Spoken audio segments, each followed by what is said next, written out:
Now our first story. Over 200 families have been rendered homeless as a result of the demolition exercise allegedly carried out by the Tema Development Corporation at Accra East, a suburb of Tema. The exercise turned violent when security personnel had warning shots to ward off residents bent on salvaging what was left of their property. Many of these families have been rendered homeless. They had to pass the night outside as a result of the demolition exercise carried out yesterday. Many of them are now in a dilemma, not knowing what to do or where to go from here. We'll be speaking to some of them briefly to find out what exactly happened here yesterday. The exercise itself was not peaceful. Our filming of the demolition exercise attracted the wrath of some of the people around. An official believed to be a member of the TDC task force pulled out a gun from a polythene bag, firing a shot aimed at my cameraman, signaling him to stop filming. It was a run for life.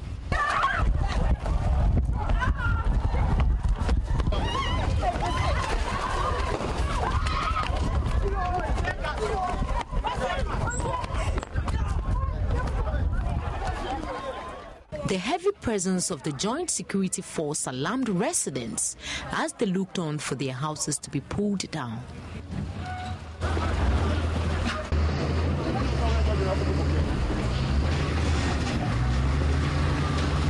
The Member of Parliament for Tema West, which includes areas around Ajay Kojo, Natoshi Ado, expressed dismay at the exercise, saying she was not informed. We have always told TDC and TMA that whenever you want to do things like this, consult some of us now. You're representing Crawford. Say the beya bibiania, you know beba kasa. Say yet negotiation be near beya. Sabi, any pa now beton assassinama.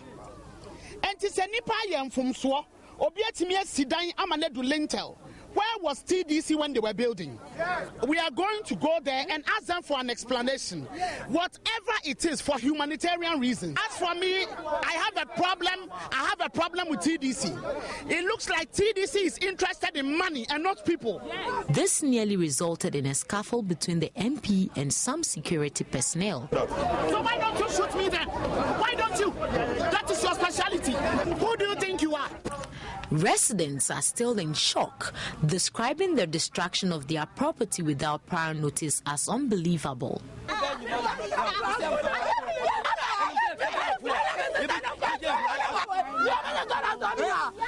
Right now, what they have written on the walls, when we trace TDC, we can see final warning and remove. We can't see it, so it's not formal.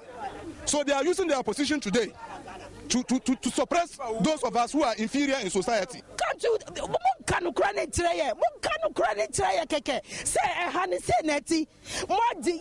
Almost 60 million. 60 million.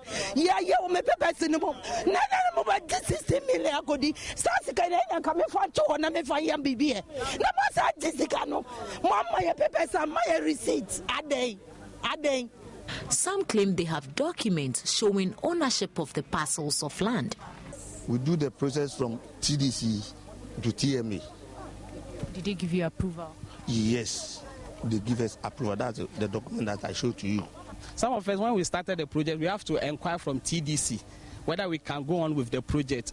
For instance, I went there, I met the task force leader, Anthony Kratus. So I asked him that I want to do some project over there. What should I do? He said there's no problem, I should go on and do the project. So angry residents threaten to rebel and take the law into their own hands if the matter is not properly addressed. When they come and sit there, they will hear mass murder. They will hear mass murder always. George Kofi Ameyao is the spokesperson for the family which sold out the land to the residents. So then if indeed TDC, you think you lay claim to this property, what made you refuse to meet the MP of this area? What made you refuse to discuss with the assemblyman of this area? What made you refuse to notify the family who gave this land out? What made you refuse? Do you think that TDC, you are a law court of your own? You can decide one day that we are going to demolish this structure and demolish? Is that the kind of country we are living in? The way forward is this. TDC should be someone with a family. Everybody bring their document to prove once and for all who is the rightful owner of this land. That's all.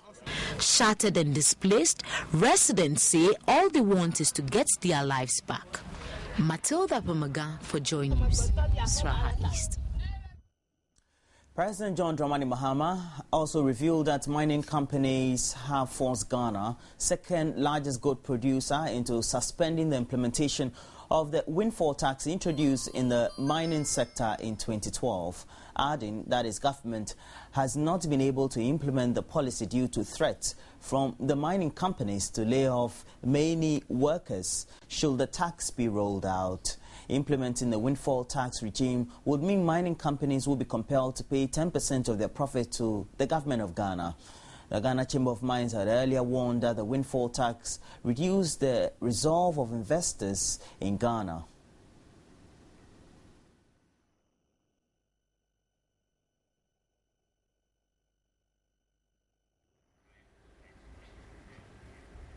President John Dramani Mahama has said a lack of inclusion would prevent African countries from being truly secure. Speaking at the World Economic Forum Wednesday in Davos, Switzerland, President Mahama urged that while drawing in foreign investors was important, was also to promote an homegrown business industry that would more directly enrich Africans.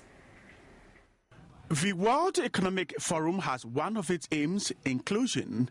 A panel discussion on Africa's future was held Wednesday in Davos, Switzerland. The discussion included two sitting presidents from Ghana and Nigeria. In a discussion on what the Africa of 2050 might look like, a number of participants took on the issue in different ways.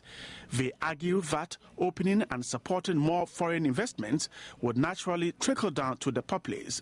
According to Nigerian-born billionaire Aliko Dangote, economic advancements such as a continent-wide common market would help. You know, going forward, now you say, okay, fine. If we are going to even grow at 4.5% for the next to 2050, which is about 37 years, it means that Africa will have a total GDP of about 9 trillion. 9 trillion, that's twice China today. And it can happen, it's possible. You see, but what we need to do is that the governments really, they have to make a policy where Africa will not only be supplying raw materials. The panel also featured the executive director of Oxfam, Winnie Yanyima, an ardent advocate for more active efforts to foster economic and social inclusion in Africa. For her, growing foreign investment in Africa has not always nourished prosperity. 6 out of the 10 countries that are most unequal are in Africa today. And what we are seeing is more and more citizen insecurity as we have in Latin America. And it is an expression of the majority of people feeling locked out of governance, feeling that the rules are rigged in favor of a few. And unless we address this question of inclusion, of creating jobs, both economic and political inclusion, I'm afraid insecurity will continue to rise. Sitting presidents on the panel, Nigeria's Goodluck Jonathan and Ghana's John Dramani Mahama, noted building out the economies of the various nations remained a primary goal and a long-standing source of work. For Ghana's President John Dramani Mahama, a lack of inclusion would prevent African countries from being truly secure. If you're taking products from Nigeria and bringing them to Ghana, you have to go through like 5, 6, 7 border checks. And at every border check, the amount of money you have to pay, especially in illegal collections, is so much. And so it needs a certain political will to be able to do that. And I can see that that will is beginning to develop. In Dakar, a few months ago, we passed the common external tariff. And so that paves the way for us to start to create a free trade area. We need to take down the barriers, take down the border posts. One of the things we're doing is joint border posts between our countries so that there's just one border post to clear. And the key problem where inter-African trade is limited is transportation infrastructure. For you to move from one African country to the other, sometimes you have to go to Europe Go outside Africa for you to access another African country. So we need to talk to the airlines. Yeah, of course, airlines, rail system, until you get this road linkages, until you get the infrastructure in place. The political decision is simple. A president can just wave anything overnight. But until we get the infrastructure, inter-African trade becomes limited. President Mohammed. The West African Network for Peace Building has denied its human security report suggested the country is heading into a state of insecurity. The executive director of WANEP, Dr. Emmanuel, says the report was not subjected to peer review and did not capture a true reflection of the security situation in Ghana. WANEP's Human Security Quarterly Report on Early Warning Signs revealed, among others, pressure on infrastructure as a result of rural-urban migration leading to social unrest. The report also mentioned political activities of both the ruling NDC party and the opposition NPP as capable of causing unrest if they are not checked. Government, through the Ministry of Information and Media Relations, has described the report as without evidence. The executive director of the West African Network for Peace Building, Emmanuel, first expressed regret at the report, which he agreed carried some inaccuracies. If you look at the period of Ghana leading up to the 2012 elections and following on that 8 months of the Supreme Court hearings, there's no question that all the indicators pointed to a more heightened tension within the Ghanaian political and social milieu more than ever before. And that is why you cannot describe Ghana now to be heading towards heightened tension, precisely because we came out of that. He, however, maintained that there was a gradual increase in crime despite police visibility and called on the various stakeholders to act immediately. The growing level of activity and expansion in population in our cities and in our towns is exerting more pressure in how you are providing security and protection for people. And to that extent, you will understand, therefore, that in the list of our priorities, that is one area we cannot compromise, because if we take our eyes off, what criminal activity does is that when the response is not adequate enough to deal with the threat, then criminal gangs find comfort to even do more. He also called for a holistic approach in dealing with the challenge of human security, taking into consideration growing urbanization and influx of other West African nationals into the country. The challenge is more in terms of how are we rigorous in ensuring that when you are entering for a particular purpose, and that you are not going to engage in any activity that is negative. So then it's no longer just about the border, but it's also about how immigration is ensuring that when you come in for the right purpose. And if you are to work here, you must go to immigration and get the necessary permits, which means immigration now is able to know whether there is any good reason why you should work here. Because if there is no good reason why you should work here, then you cannot work here. He, however, maintained that data captured in the report represented the true situation on the ground. The data captured in the report indicates that crime in the Greater Accra region had increased to 133, up by over 60 cases recorded in 2013. The network also expressed concern about the introduction of new waves of crime, such as kidnapping, and called on government to act immediately. Former Attorney General and Minister of Justice Martin Amidu is heading back to court for a review of the court ruling on the cases involving businessmen Alfred Woyomi, Waterville and Isofoton. The Supreme Court last year, by an anonymous decision, ruled in favor of Martin Amidu in the suit he filed against Alfred Woyomi and the two other institutions. The court directed that the monies paid unduly to the two institutions should be refunded. The Supreme Court today stated that a 51.2 million Ghana cedis paid to Alfred Woyomi will be ruled on after the same case pending in the High Court, which is determined. But Martin Amidu later filed an application for review of the earlier court ruling, and according to him, there was a miscarriage of justice in the ruling. The Supreme Court has finally set 29th of January this year to begin hearing of the application for the review filed by Martin Amidu.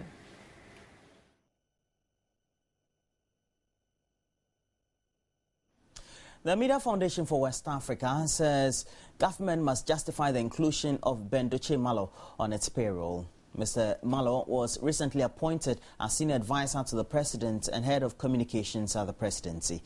The foundation says the move defeats government's argument that the country's wage bill was largely to blame for economic challenges facing Ghana.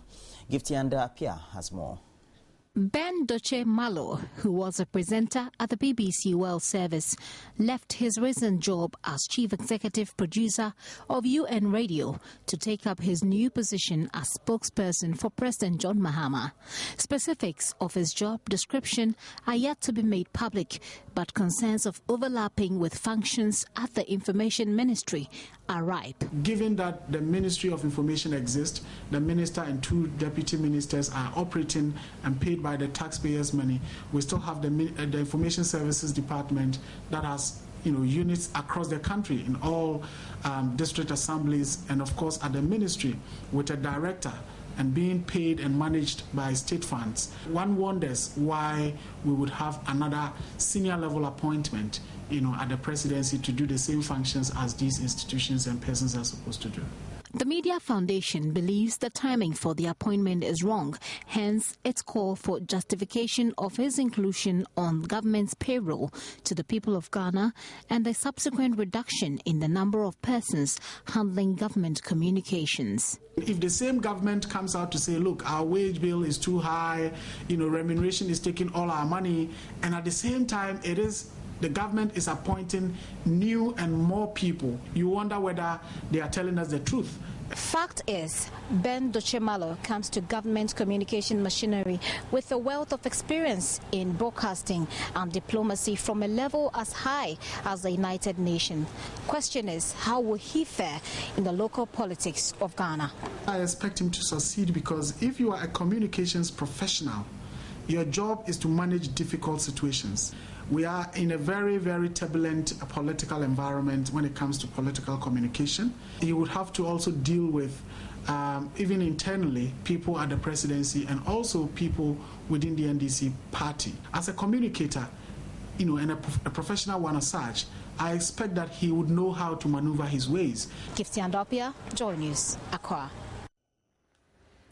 The Accra Metropolitan Assembly on Friday 11th embarked on a citywide validation of the 3,584 street naming within the Accra sub-metro. The exercise would depict the process street naming in the various places of the sub-metro for public viewing, as well as afford the opportunity to the public to make comments and suggestions before its implementation.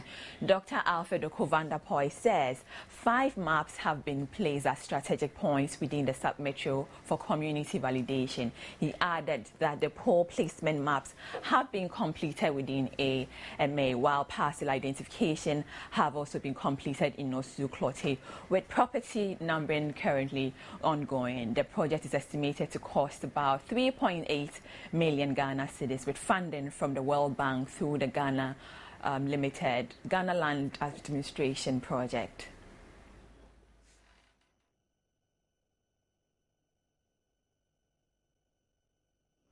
Meanwhile, as part of addressing institutional and regulatory challenges confronting the transport industry in Ghana's capital, Accra, the Steering Committee on Urban Transportation in Accra has introduced a new sticker for various commercial vehicles in the capital. Well, this is to bring uniformity and sanity in commercial transport operations in Accra. According to the AMA, the findings of an operation embarked on last October 2013 to unionize all commercial vehicles has made it necessary to use a uniformed color for the stickers of commercial vehicles operating in the region. This is expected to have started in January this year. Blue collar stickers shall be issued for all categories of trotros and red stickers for all categories of taxis. It is only these permits that would be acceptable for operation within our 13 jurisdictions. The new vehicle stickers will be issued to them upon completion of permit renewal formalities. The Steering Committee on Urban Transport in Accra, SCOOTA, led by the Chief Executive of the Accra Metropolitan Assembly, gave an ultimatum after which sanctions will be applied on those who fail to comply. By the 31st of March this year, we expect all operators to have acquired this permit in order to operate within our 13 jurisdictions. Please note that the closing date is 31st of March this year, after which non-compliance operators will be dealt with according to our respective laws. According to the AMA Chief Executive, discussions are underway with manufacturing companies and financial institutions for the acquisition of the buses to be used for the project. The first phase of the bus rapid transit is expected to take off on July 1 from Amasaman to Tudu in the Central Business District. Emmanuel reporting for Joy News, Accra. Well, I wish my street to be named after me, Akusi Aknedu Street. But meanwhile, the Member of Parliament for Banda, Ahmed Ibrahim, says foreign nationals encroaching on the Bui National Forest Reserve in the national security threats interacting with the chiefs and people of the area. He called on national security to rid of them. Meanwhile, communities who claim they have been resettled far away from the Volta Lake, their source of employment, are asking to be relocated to where they can undertake fishing expedition. One of the major problems facing the resettled communities of the Bui Dam catchment area is their proximity to the fishing area. Settlers claim they have been resettled far away from the lake, their major source of employment. According to these settlers, they have also complained about this to the Buipa Authority, but nothing has been done. The Buipa Authority says there is nothing they can do about the situation since the communities voted for where they wanted to be resettled. The situation has forced some of the fisher folks to temporarily settle at the Bui National Park in order to get closer to the lake, citing the fact that some foreign nationals have taken the lead and making money out of the situation. According to the paramount chief of the Banda traditional area, Osaberima Okutridom Kwejusitu, an area he selected earlier called Gradao is still available and asked the communities located far away from the lake to come together and dialogue on being relocated to Gradao.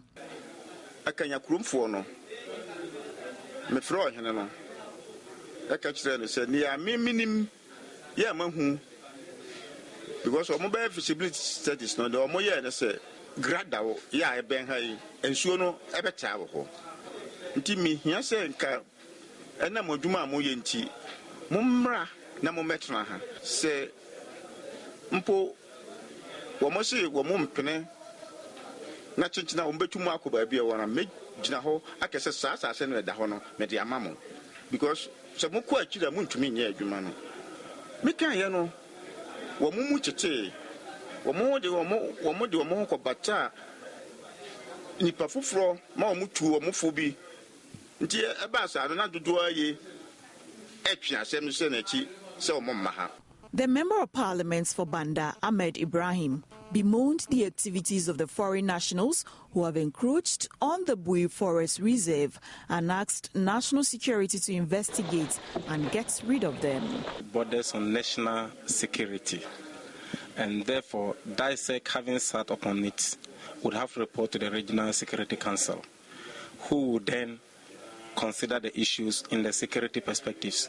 The National Security Coordinator, either in the national capital, will have to come in, and if possible, I think we have to go and dialogue, and if dialogue will not solve the problem, then I think force must be used to resettle the people to wherever they have to, because the whole Ghana have committed our entire resources, totaling about $622 million into that project. Therefore, to allow some people just in the course of their activities to threaten the very project that we are all celebrating, I don't think it will be in the good interest of Ghana. The interaction was facilitated by the Ghana Association of Sustainable Fishing Communities.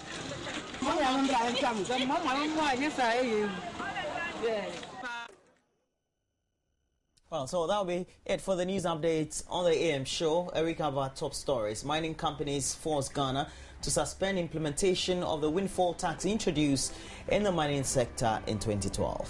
Families rendered homeless as a result of a demolition exercise carried out by the TMA Development Corporation at Ajekojo suburb of Tema.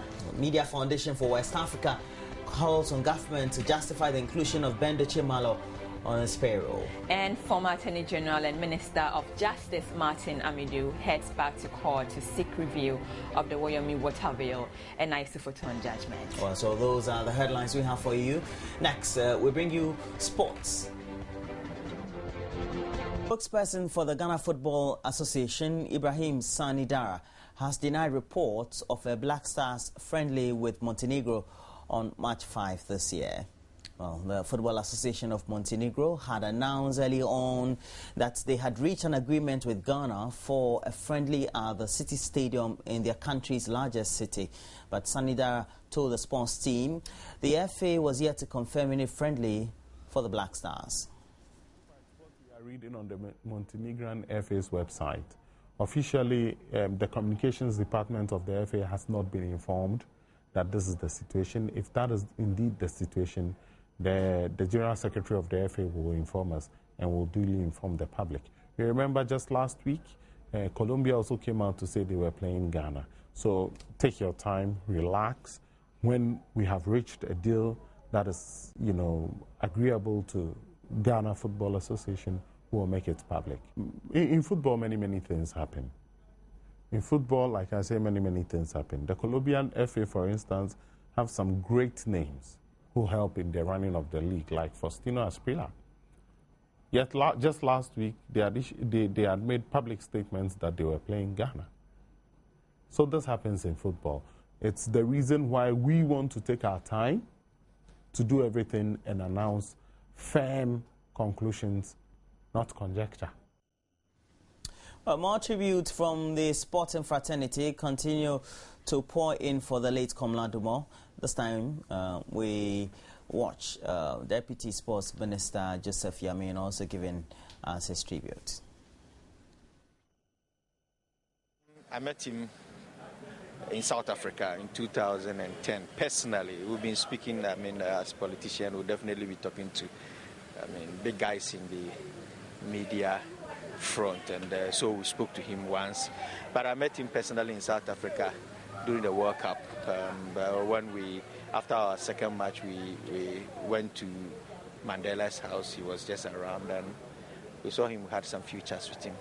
Well, he was a nice guy, a gentleman, straight to the point. Wants to put out the issues as it is. With such a person who wants to get deep down to the grassroots of every issue and want to let the public know, especially with this issue about Senate or something where he fought, to get the truth out. Komla was a nice man, and I think we've lost a great person.